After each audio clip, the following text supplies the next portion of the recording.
everybody. This is a bit of a different way to spend an evening. I've just realised I haven't cleaned my glasses as I got going.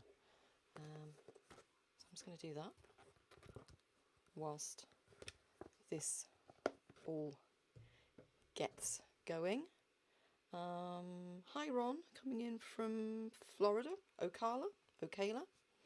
I have no idea how many are coming in. I just thought, do you know what? It's such a long time since I've been on any of my socials. I do loads of live streams. Like I say, I do my for Patreon, the odd workshop, etc. I thought I haven't been on YouTube in ages. Haven't been on my Facebook Live for ages. So I thought I've got a couple of pieces of work that I need to finish. So if I come online and draw in front of you guys, then there's a good chance that I might actually get something done. So I thought I might as well come on here, and if anybody's got questions or just wants to have a natter, I'm going to do probably one. Hi Wendy, hi Janie, Netherlands, Virginia, Caroline, oh great to see you as well. Hi Caitlin, Vicky, Northern Ireland, fabulous. Like I say, I've got no idea how many are coming in. Hi Julie, lots of names coming in that I know though. So I thought I'm going to come out on YouTube tonight for a little bit. Thankfully, nothing really has changed since the last time I did a live stream on here. And then I'm probably going to go out and do one on Facebook, on my Facebook art page, maybe tomorrow or Thursday. And then I'll probably set one up for Zoom via my website or via Patreon, or see if I can do one live over on Patreon, but keep them open to everybody because they're informal. I have all the formal ones that I do, so I just thought, yeah, just jump on here. So we've got Marie coming in from Quebec, Montreal, Barb, Canada, G. Ben coming in from Spain, Anthony. Oh no, we've got trouble in the house, viewers. Alan Willett, Mr. Willett's in the house. He did message to say he'd been preparing some special questions for me, so I wasn't sure which image I was going to... I probably won't get a lot done, but I'm going to attempt to get some work done. So this is a piece that I started at a live workshop that I taught back in July. And this is one of my own dogs. This is Max. I have done a bit of work on him since I've come home. And they always say with workshop pieces that it's, for instructors, it's usually the worst piece of work that you do. And with this one, I did a little bit of his ear, a little bit of this, did an eye, did half a nose, did a little bit of whisker detail, speedily created this wood at the bottom. Lots of the areas are really quite rushed because when you teach it, like I say, you end up that your piece is like one of your worst pieces. But I brought it home and I've added some pan pastel to this one. And obviously I've put in a pan pastel background because this is on the brown pastel mat that you can see here. But I thought, no, I'm going to put in that background as well. Hi Deb, brilliant. And Yvonne and Verna, fabulous. Lots of people coming in. So I've got pan pastel down. I've sunk the background away because I thought that would really add to it. And it's because it's my own dog. I actually want to try and get this one to completion in some form. So like I say, I've added pan pastel in the background, and I have brought some pan pastel into the dog itself. So I am literally just gonna, if anyone's got questions as I go along, please do let me know. I'm literally just going to come in and start to build up some colour pencil work back over the top of this pan pastel layers that I've put down. Obviously when people say, oh, you can't use pencil with pan pastel, yes you can. Colour pencil works absolutely fine. It's all dependent on your support, and of course pastel mat is designed for gripping pigment. It literally just helps with the base layers. And I've actually laid some pan pastel over the top of my colour pencil work on this one anyway, which again, it's absolutely fine to do. It's still being seen really strange because usually when I'm doing something like this, I'm saying, oh, and this is the colour pencil I'm using now, and everyone's following along. But I don't need to do that tonight because we're just having a little bit of a natter.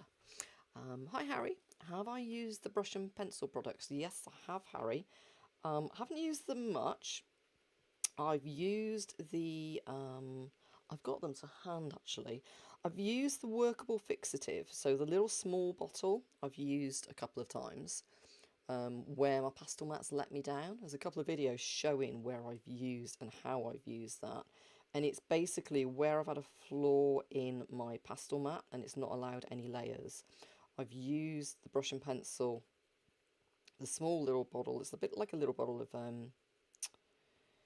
nail varnish almost. I've used that to bring back a little bit of tooth, and it gives you 3 or 4 light layers. It gives you them back if you've lost or if the paper has got a flaw in it where you need to get those layers. I've also used the spray workable fixative, and I've used that on Suede board. So I've masked off, whereas again where I've lost the ability to get in a few fine layers at the end, I've sprayed the whole piece. I've masked off the background of the Suede, sprayed the area that needs a little bit more, a few more layers, and then I've brought the workable fixative spray over the top. I've tried the white powder along with the small bottle of fixative as well, the touch up. I don't get on with it for using that for creating things like whiskers, etc. It doesn't click with me, but it does work for some people. And again, if obviously you're on my Patreon, then you'll see the gap tutorial, the portrait of a girl from Susan Murray. She used the brush and pencil products for creating the layers of skin, so doing a light layer, sealing with workable fixative, letting it dry, and then you can go in with another light layer. And I say that it's the brush and powder elements allows you to create those smooth textures and layers. Lisa Lockery is brilliant. She's done lots of work, and of course Aliona as well, who designed the brush and pencil products. There's lots of information over on the site as well. Hi Shirley from Washington State. Barb, you finding it a bit hard to hear? Can you turn the volume up at your end? I've got it turned up here. I can turn it up a little bit more. Anyone else let me know. I can turn mine up a little bit more there. Let's have a look. Go into my settings.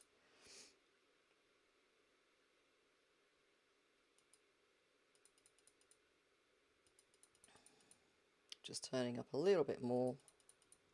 So just let me know. Is everybody else hearing okay?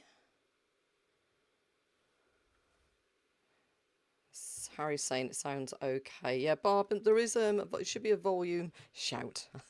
There is a volume. Yeah, mine's actually peaking here now. I can see.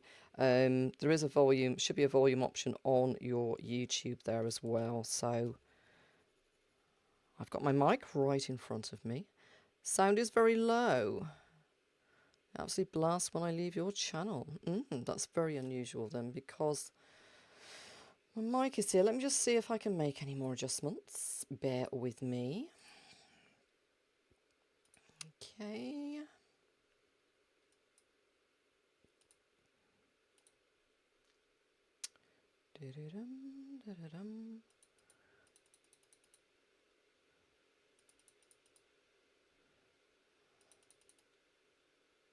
So I'm just trying to take this up a little bit higher for you. That's as high as I can take it now. That's better volume. I had mine turned up all the way. It was still a little hard to hear. You can hear me from Scotland, Liv. Fab. Scratch to my TV and turn the volume up a lot.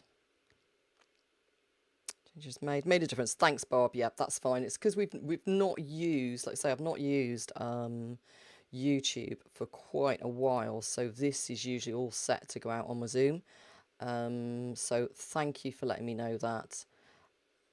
all I've got is my little bar that flashes green, amber and red, and if I go into the red I know it's peaking too high, and in mine it was going from green into amber, so I presumed it was okay, so that's fine. Yeah, if you're wearing headphones, that is that does make a difference, because obviously it really concentrates the sound going into your ears there. Wonderful. So I am literally just pootling away, adding some layers, getting some colour back in. I lost a lot of those. The photo reference for this one, it's got some beautiful blues. You see all the texture I've got to put in there as well. But I'm just trying to get my lovely layers back in, and all my colours that I lost. I want to inject all of that back in there again. So I do keep my pencil down on my paper, and lots of back and forth. Oh, some lovely violets over there as well. Lots of happy, crowd pleasing colours. Alan will be pleased to hear. Alan, are we still recording the next podcast tomorrow? Let me know. Just need to fix the time. If not, I'm free later in the week. If you haven't heard our podcast, please do. You can head over to my website. There's links there to each episode. We had a new episode out last week, and we were asked that many listeners' questions. We need to do a whole episode, just question and answer. So that's what we're going to do in the next couple of days, I think, to get the next one recorded. Ahead of us both heading out to the US next month. I'm heading out, I think, 3 weeks, less than 3 weeks' time now. But not to teach this time. Alan's going out to teach a workshop. I'm not. Dependent. Oh, no. Yeah. Okay. Excellent sun in Florida. Cool. Donna, Tracy. Me and tried pastel mat last year. I found it very hard work, and I haven't used it since. Now that I've seen you use pan pastels with the pencils, I might have another go. Yep, I think that's fine for tomorrow afternoon, Alan. We'll fix the time. We'll fix the time later. Yeah, I mean, pan pastel, I love using it because I find them really clean. I can position the pastel exactly where I need it. It helps to fill that too. So if you struggle with pastel mat with the layers and the grain, then getting a layer of pastel down really does help. You've still got the grain there, you've still got the tooth there to be able to build your layers. As you can see here, I'm just coming in and starting to build even more, but it really helps your brain. It kind of tricks it into thinking you've got like quite a way ahead, when you still need to get a lot of layers down, but it does speed you on your way a little bit as well. I have got other videos obviously on my YouTube showing this method as well.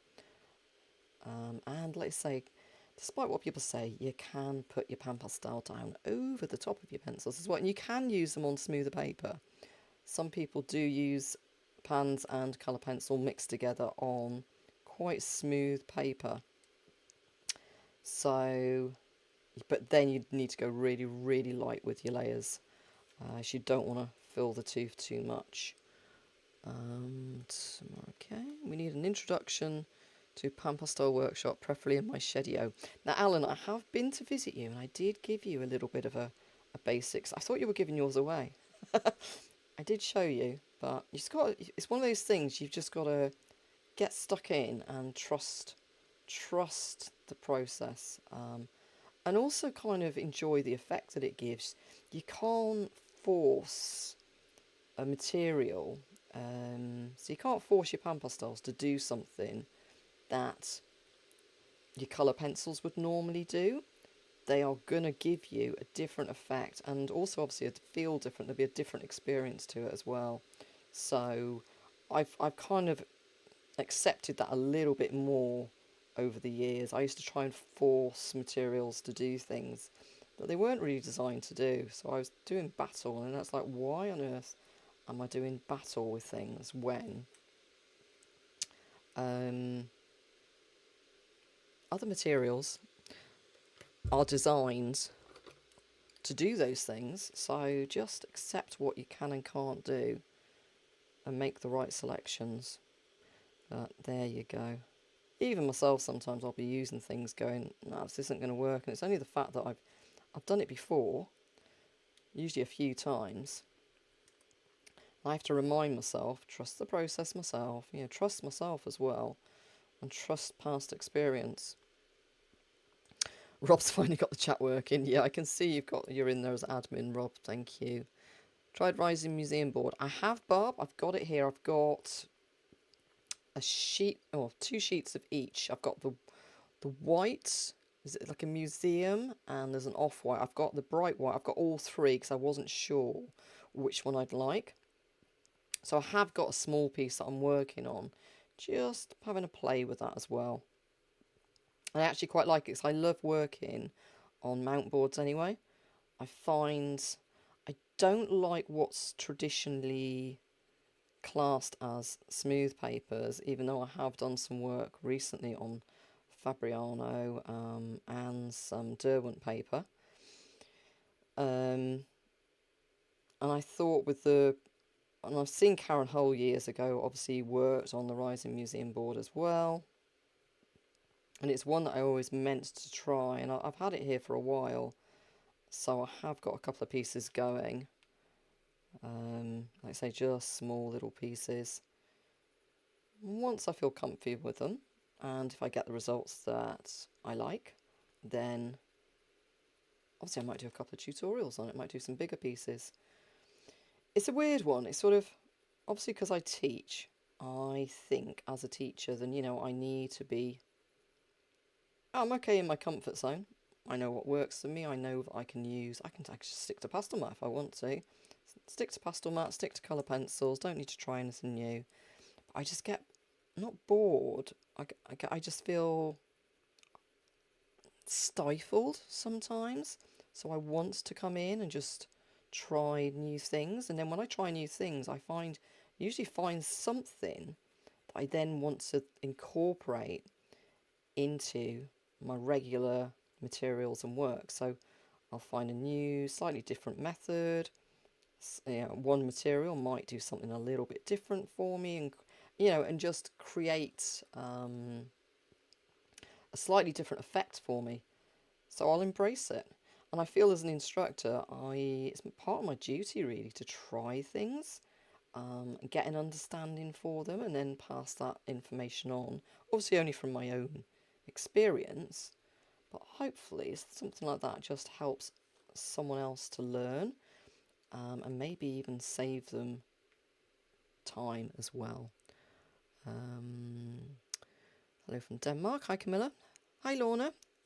Would pan pastels be best for a base when using suede matte board, then adding my pencils? I still need to give my suede matte a go. Yes, if you have a look at the tutorial I did of Abby, so Abby just her head and shoulders, and she's looking up like this on my Patreon. So the base layers for that one was pan pastels using my animal art set, so only handful of pastels anyway. It really sits well. I've got a wolf on the go as well. It sits really well in the suede board. And then I use my Pablos, I think. Did I use my Pablos? Pablos over the top. But Pablos and Derwent Lightfast would work really nicely over the top. Not so much your polychromos unless it's warm weather and they're a bit softer. Use them a bit blunter. I find the Pablos and the Derwent Lightfast work and combine with the pan pastel on the suede board, and it helps push it down into the nap of the suede as well. Works beautifully. The other one you can use as a foundation is watercolour pencils, or just your regular pencils and add solvent. You can use solvent and liquids on suede board as well. I love suede board. So where do you get Rising Museum board and also suede board? So Rising Museum board, I think it was Jackson's. I think you can get full sheets, half sheets. I think it was imperial sizes they've got. I think that's where I've got mine from. And suede board, we do have someone in the private group, I believe. Kathy might still have some small pieces that she bought a long time ago. She might still have some left, I don't know. But if not, again, I think Jackson's do sell suede board, but I don't usually buy mine through them. I usually go through a framing suppliers. I think the one I use is Wessex Framers. You just need to set up a trade account, but you do have to do a minimum order of, I think it's usually 5 pieces, and they're about 20 something pound a sheet. So the order's about £90, I think, last time that I placed one anyway. And I'm not sure if you order from Jackson's if you have to pay that courier fee for the oversized parcel, which bumps the price up a little bit as well. Best thing to do for suede board, Caroline, just go to a couple of local framers and just see if they've got any offcuts to try. Because obviously where they do framing with it, they cut out a massive piece in the middle if they framed a big piece, big picture, and they can't do anything with that. So that is the best option. Just go to a framer and see if you can, you know, if they've got any. They might call it suede, they might call it suedette. Brands are Arcadia or Crescent here in the UK anyway. I think there is one other brand, but again, you just want to make sure you've got a good quality one so it's archival as well. But yeah, it works beautifully. It's just for fur work especially. I have seen people doing some lovely smooth work on it as well. It's very much, if you're from the UK, you'll understand this phrase. It's very much like Marmite. You love it or hate it. And it can be quite frustrating working on suede board because it does suck up the pigment. You can do loads of work on it, go to bed thinking, oh, I've done so well with my piece. And then you get up the next day and it's literally sucked up all of the pigment, and looks all faded, and you think, oh great, I've got to start again. But you just keep repeating it, and eventually the pigment settles. I love using just Pablos on there, or just Derwent Lightfast, or a mix of Lightfast and the Pablos. Those are the two that work best for me on suede board. I find the polychromos just go a little bit too sharp and they scratch a little bit. Some people I know have used Prismacolor as well, but I just find they clog the surface a little bit. They're a little bit too thick and opaque. Yeah, Jackson Stockett, thank you. Right, take a look and watch. Pan sets, that should be perfect. Fabulous. Might be some changes coming to my Pan Pastel set. I'll be able to update on that one at some point soon, hopefully. Yeah, Jackson's add extra for shipping suede mat due to the size, which is a bit frustrating. So just do the comparison, ask your framer, and he didn't know what it was. That's it, Caroline. It's one of those things, they either know and they embrace it, or they completely don't touch it. I'm going to just bring this one. It's a Delft blue. Where's my mauve? I thought I had my mauve to hand. Let's have a look. Nope, I'll be fine. No. Let's have a look. Oh, Pablo Soft. Oh, not so much soft. They are slightly softer than your polychromo. I love my Pablos because the range of colours are very muted, some of them, for doing animal art, especially the tans, the greys are beautiful. I would say they're quite dry. So whereas like these Lightfast and my polychromos are mostly oil based, so the more oil in a pencil, the harder, this is in theory, the harder the core, so the sharper the pencil, and it holds the sharper point for longer when you're working. That's the theory, but of course other things like, you know, the weather, etc., and the kind of paper that you're working on do influence things like that. But the Pablos, yeah, I just find on the suede board, they're really nice because they're just hard enough for me to get fine detail, but they're soft enough and dry enough that they don't clog that suede surface. So for me, I find that works really nicely. Just thinking now, I wish I had a magenta to hand. No, it's fine. I'll stick with the ones I've got for now, I think. Or I'll have to reach over into my drawer and pull out some more pencils. That's fine, I've got a kaput mortem. That one will mix nicely with this violet. Best thing to do, Lynx Lady, if you order some, if you're putting an order through, rather than ordering like a whole set of anything, if you're putting an order through online for anything, then see if you can just get a few open stock of the Pablos. If you're going to buy some open stock, I use my white Pablo, and my whites, the cream, ash grey, those are some of the ones that I use a lot.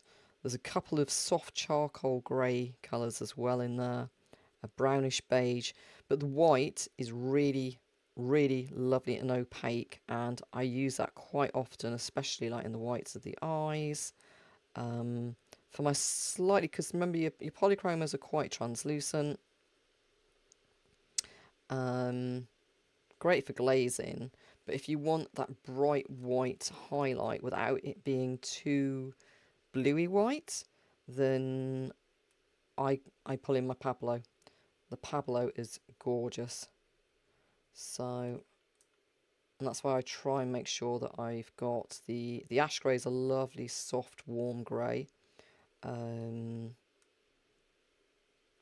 Brownish beige. Like I say, the colour names very very much match their descriptions. So brownish beige is a brownish beige. Unlike some ranges of pencils where the colour names are just odd. You're trying to figure out, well, what colour's that then?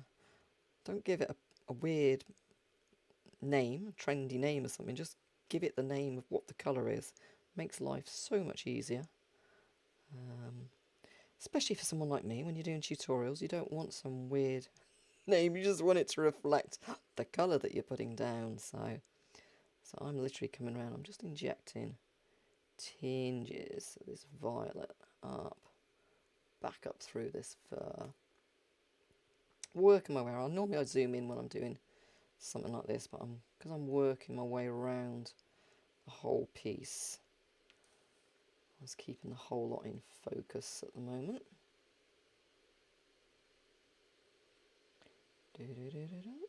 This is quite good. This is a real desperate way for me to actually get some work done on some of my own pieces. I was going to carry on with, we've got a self-portrait, a selfie challenge that I set in my private student group. And it's been some fantastic entries. So I had a few ideas of how I was going to do mine, and that was the alternative for tonight was, I'll carry on working on my self-portrait. But strangely, I kind of want to work on that one on my own, to be honest. I might work on it a little bit tomorrow. I'm planning on doing about 3 sessions, I think, this week live. So this one's on here. Again, I haven't done a live stream out on my Facebook page in a long time. So I may do one out on my Facebook page tomorrow or Thursday. I'm not sure, and I don't know what time of the day. It might be in the afternoon. I'm going to have a think. I'll have a look and a think. And of course, I think me and Alan are now going to be recording the next podcast tomorrow as well, so it'll fit in around that, I'm sure. So if that one does take up quite a bit of time, then I might not do the live until Thursday. We shall see, but I will announce. I'll send out an email. I'll post on my social media. And I did say to Rob, oh, we forgot to put something up on the website. But if you're on my mailing list, one of the mailing lists, then I will send out, I sent out I think 3 different newsletters today to various mailing lists. So if you've received more than one, it just means that you're signed up in more than one place. And across a prism called Cheesemonger's Ear. I'm sure you did, Alan.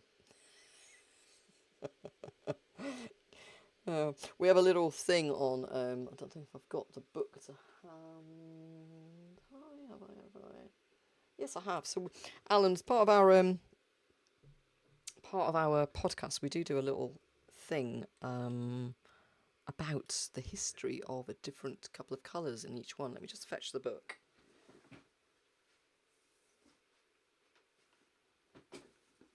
So this is the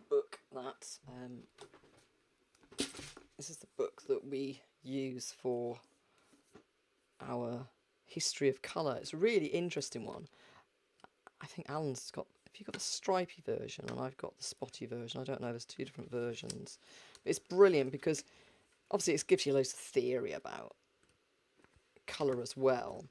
But then we tend to pick a colour each, and then we tell the story of the colour out on the podcast, and it's really interesting.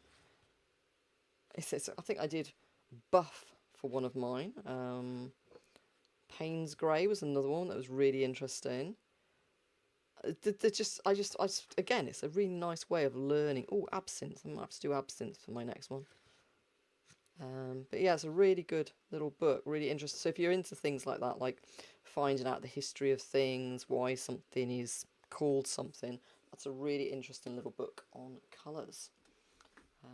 Stripey one. I think I have to make you my admin on here as well, Alan. That'd be really good.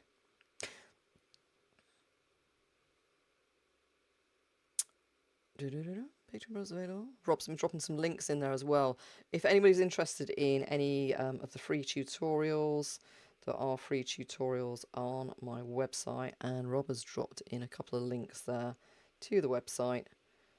So I know we've got a corgi freebie, there's a polar bear, there's a tiger, all projects that I've done out as live streams at some point. I think there's cat eyes on there as well, and obviously there's lots of other bits and pieces on my YouTube that you can have a go at.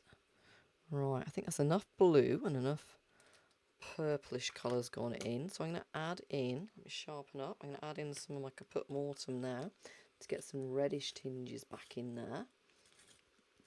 And then I think I'm going to start working, like I say, start building some of the fluffiness up. What's the pay? Might have to buy that book. I just really like it. But I say hopefully over the next year or so of doing the podcast, we just need to stay on top of doing them. We should work our way through the book between us.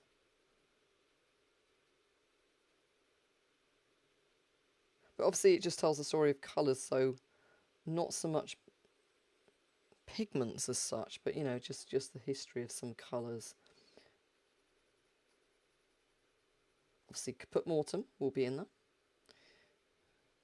Clue is in the name. I do like that. I was saying about Pablo's. Obviously, they say what they do on the tin. They say what they do on the barrels. So they tell you kind of what colour they are. I like the polychromos because I'm a little bit of a colour nerd as well anyway. Because they do give you a hint of what the pigments are in there. And with the Lightfast as well, even though the Lightfast they do have more popular, you know, they have more, those names that I was saying about, they have names rather than colour descriptions, but Lightfast, the Derwent, do supply you with a brilliant little booklet that tells you the actual pigment makeup. Not the ratio of pigment, but they tell you what pigments are in each of their pencils. So I always know that if someone is struggled and their colours, something's gone a bit green because they didn't realise that they they had an ochre or something there, so they didn't realise they had ochre yellow pigment or something in one of their pencils, and then they've laid down a black or a blue or something around it, and then the effect is the fur work or something has gone green. It usually means, like I say, it's a real telltale sign that, yeah, you've got an ochre in one of those pencils somewhere. And it's not until something else mixes and hits it that it becomes apparent. And then it can be quite scary, because it's like, oh, what do I do now? How do I pull that back? But it's all fine. It's all fine. It's just a piece of paper. Just remember your little bit of your colour theory, and you can usually pull things back again. So this is nice, just getting a nice little hint. I just heard Max. This is our Max. I just heard him barking in the background there, so hopefully you guys didn't hear him.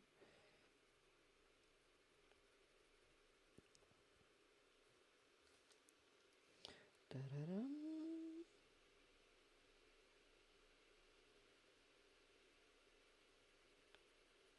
Anybody else got any more questions?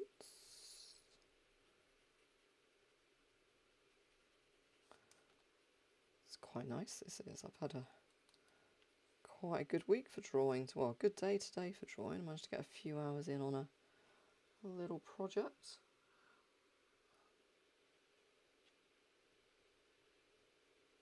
I've been drawing a out of focus foliage for another tutorial.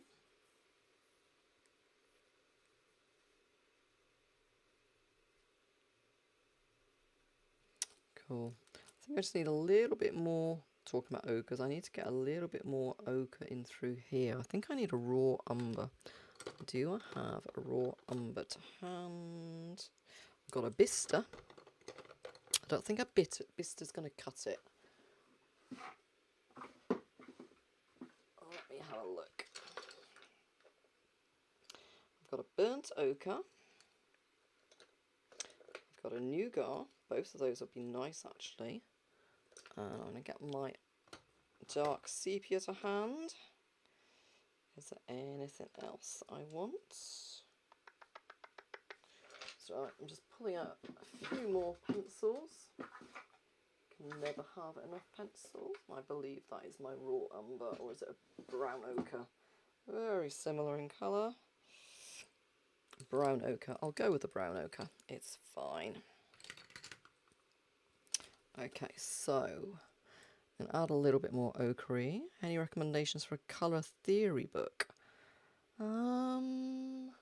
Yes. Have I got it there?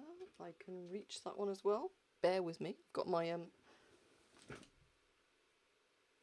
there are obviously a few. I've got a few here. I've got one called Colour Index there.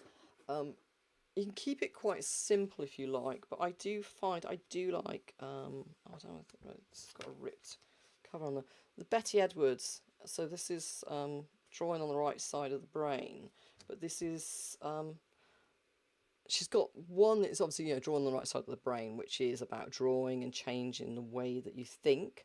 And again, I like the theory behind that. And then this one is her colour one as well.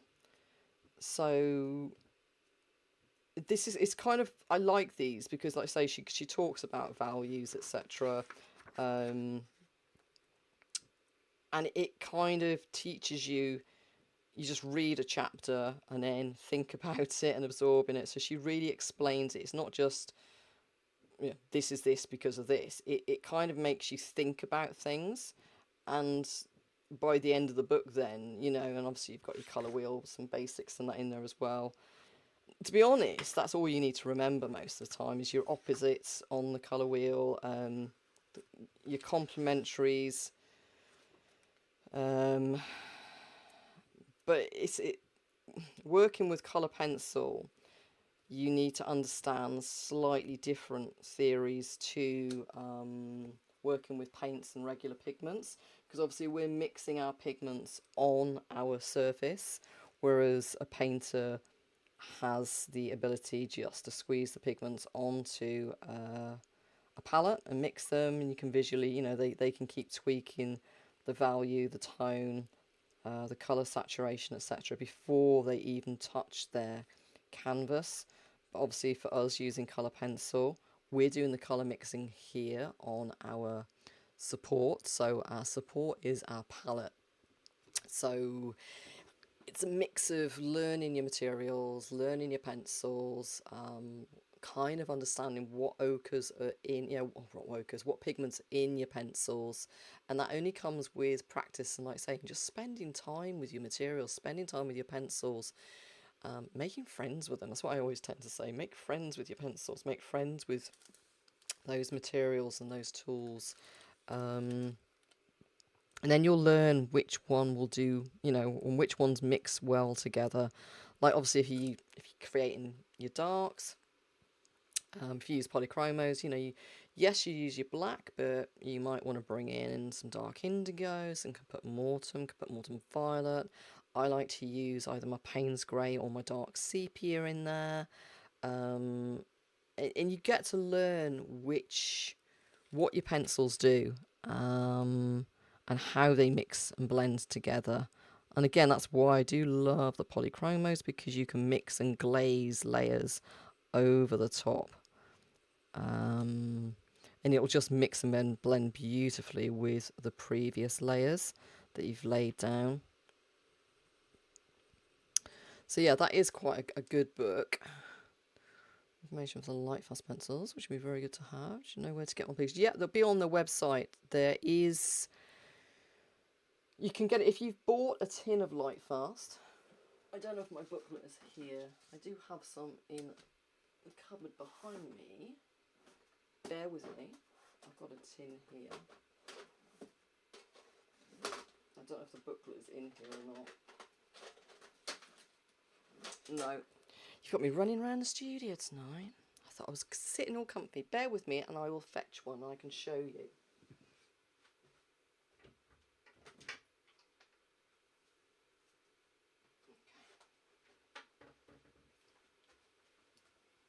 Okay, I'm back. So, you can get this information on the website, but if you buy a tin of Lightfast pencils, you will get this little booklet. And in here, obviously, it's got the hints and tips, etc. Everything about their Lightfast results. So here, it gives you the breakdown of the pigments. Let me zoom in so you can see a little bit closer.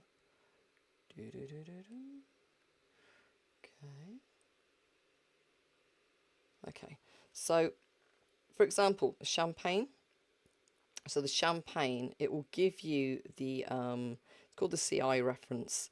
So that will give you the names, the numbers for the pigments. So then you can look up what those pigments are. And guaranteed, let's have a look.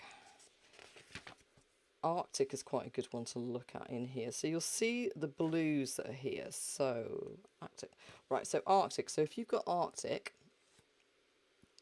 in Lightfast, let's make sure that we got some focus.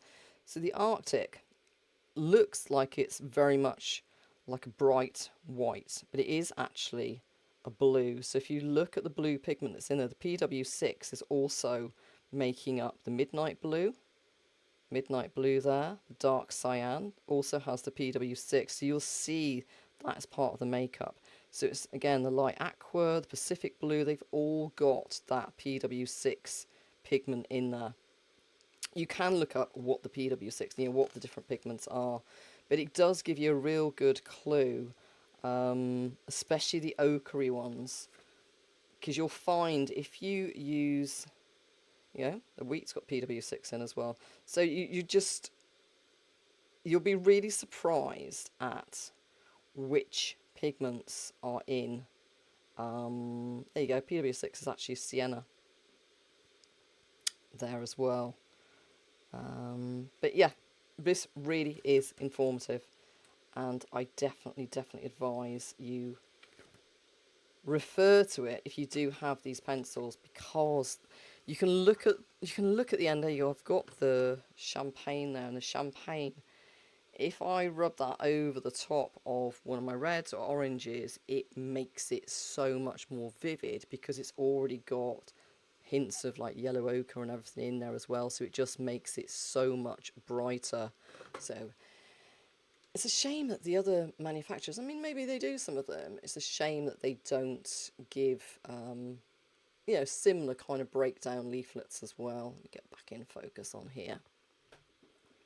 Thank you. Rob has put up there, so that link there for Acho Brands partner, if you click on that link, it takes you to something that's called the Derwent Matrix, and that matrix basically gives you a comparison side by side of all of their pencils, so all the graphite pencils, your Derwent Lightfast, the Chromaflow, the Derwent Drawing, Pro Colour. It gives you them all side by side. It tells you the size of the core, whether they're erasable, their light fastness, all that kind of thing. And then you'll get the frequently asked questions for each individual range within the Derwent specs as well. Hi Randy, fabulous. Still working on my iris. Was enjoying listening and watching you draw Max. Hope my iris doesn't turn out too much like a dog. It's a bearded iris, so a little bit of fuzz is okay.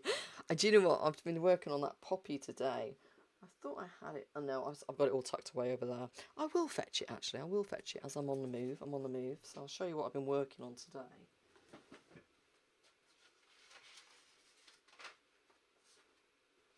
So this is a little project that's going to be going out as a tutorial over on my Patreon. It's one I did the actual poppy itself as part of a live draw, but we're converting it now over to being a full project. So this is what I'm working on, what I've been working on today. Loads more to do on it, but it's all about creating soft, blurry background. For this one, the colours aren't showing up that great on here. Soft blurry background, and then obviously the poppy itself will be in focus. And you can see I'm just starting to add a little bit of in focus. There's a tiny, when you said about hairs, I've got little hairs on that stem there, and I know that this one here, this one down here is going to be fully sharp in focus, and this one here is going to, the stem is going to have little hairs on. This one here is also going to be in focus. And so I'm going to be bringing those bits forward with the focus, but I need to still work a couple more layers on the background, making that all out of focus, making some of the colours pop again, getting the lights through there. So yeah, that's what I've been working on today. So I actually had a decent day of drawing today, which is quite nice. So I've got to get that one finished and start editing the videos and get them all up on Patreon this week, hopefully. I'm going to have a quick sip of drink. Caitlin. Best brands to use together on drafting film, as in the best brands of pencil, I guess. Personal choice, to be honest, and it depends what you're creating. There's a few pencils to avoid or to know the pitfalls of when working on film. I have a few preferences, but that's because it depends again how you want to work it. I mean, I enjoyed using Derwent Drawing. I love using Derwent Drawing on a drafting film because they are thick, opaque, and there's this thing as well where, a bit like I was saying about pan pastels earlier, I'm not getting a lot of drawing done here, am I? I'm talking. So people say, oh, when you work on drafting film you must use a featherlight touch. I must be the only person who kind of does it differently. I go in, I add my pigment with a light to medium pressure, and then I almost burnish. I tend to use my polychromos down as a base on the front or the reverse. And then I will go in with my Derwent Lightfast. So those ones I was saying about, like my Arctic, my Champagne, my Wheat, or Whites, I will then use these with the heaviest pressure possible, and I will drag that pigment around. I will drag the colours of the polychromos around. Sometimes, like I say, I'll put a Derwent Drawing base down because they are thick and opaque, and they spread. I call it smooshing. I smoosh things out. So I use a real heavy pressure with a lighter colour, almost like burnishing, and I drag all the pigment out, and then I'll go in and texturise or I'll erase. But I've also really enjoyed using Derwent Lightfast on drafting film, and you can also add solvent to Derwent Lightfast. I found of all the ones I tried out, the solvent worked best with the Derwent Lightfast. With the Derwent Drawing and a couple of other brands, it basically made, the solvent made the pigment disappear. But with the Lightfast, so it's a combination. So the kind of ones you want to avoid is, or know about, things like your polychromos black on film will go down and look nice and black, but it will fade out. So you can do the work, and like I say, everything will seem hunky-dory, but then that black will soften up, and you'll lose that lovely dark tone saturation. It can fall away, and people don't understand why. It's like, it's just because they've used that polychromos black, it just falls away. So just want to be aware of.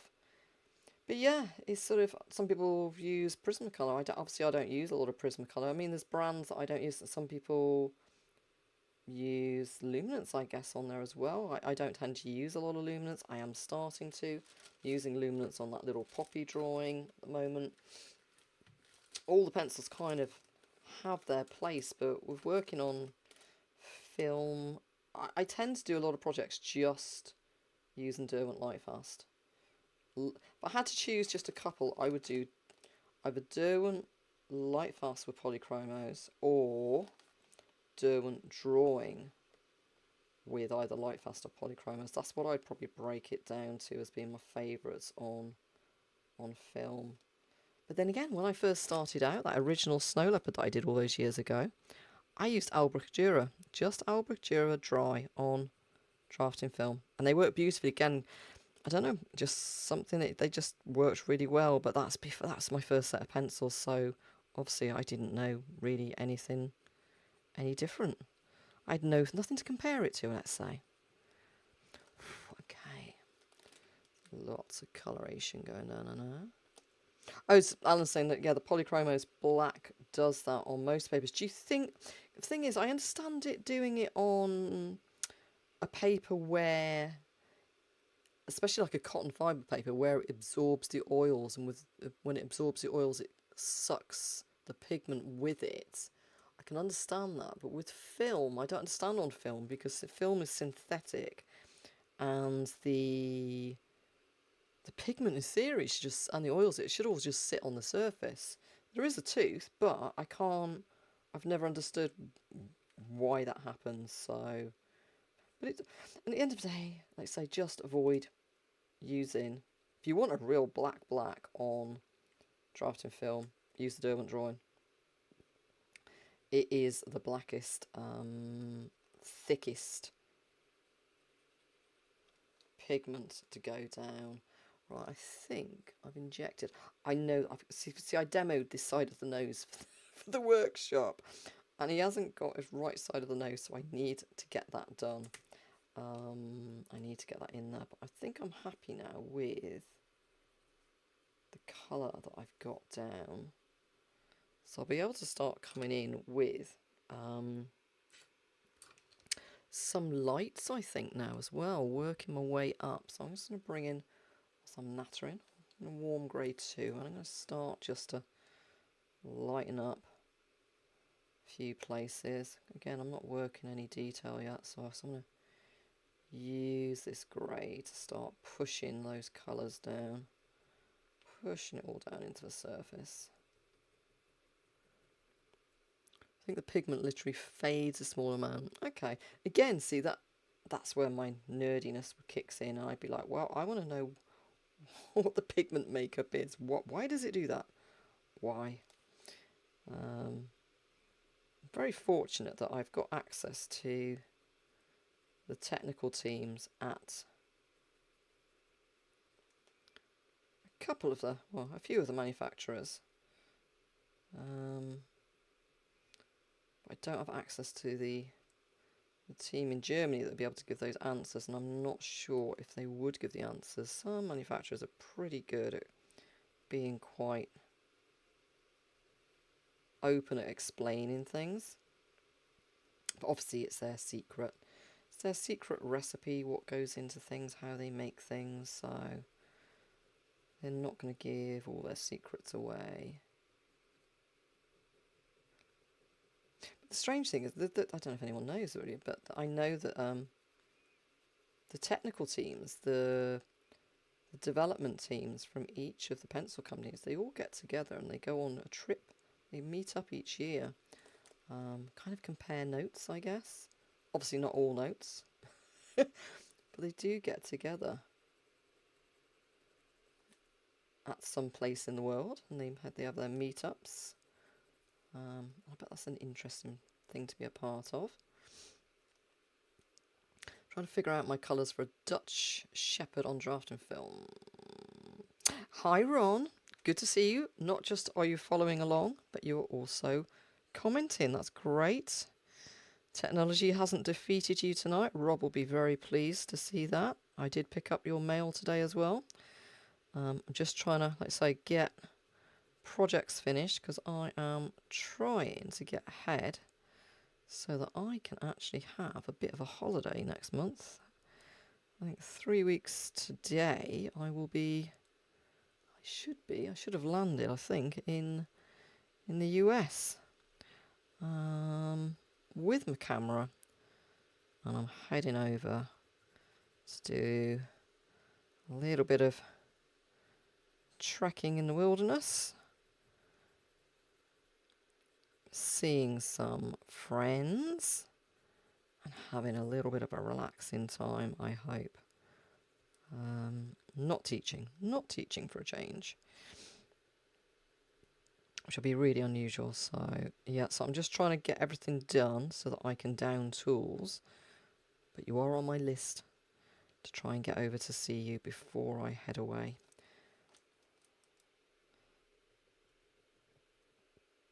I'm trying to pace myself as well, and it is nice to be working on this one. And this is working really nicely now. I can just bring it in. Let me zoom in a little bit.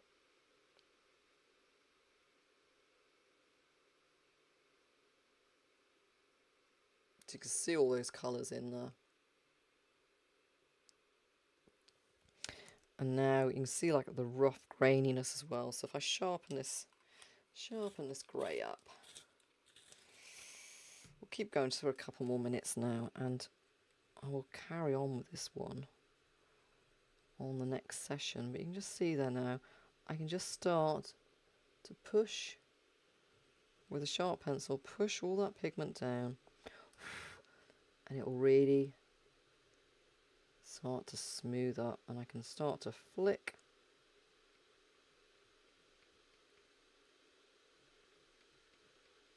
that fluff up and out.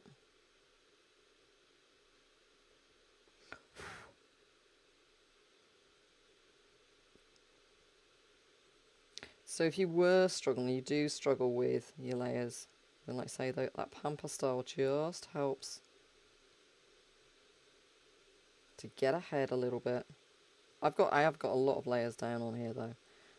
I had a lot of pencil layers down to start with as well, but I wanted to get a little bit more softness in, and the Pastel really allowed me to do that. So you'll see that I've just managed to push that pigment all down, and the grain, the tooth is gone.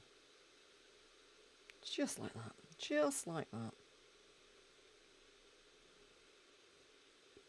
And then I will just come in over the top with, what's that, warm grey 1. Again, I want it nice and sharp.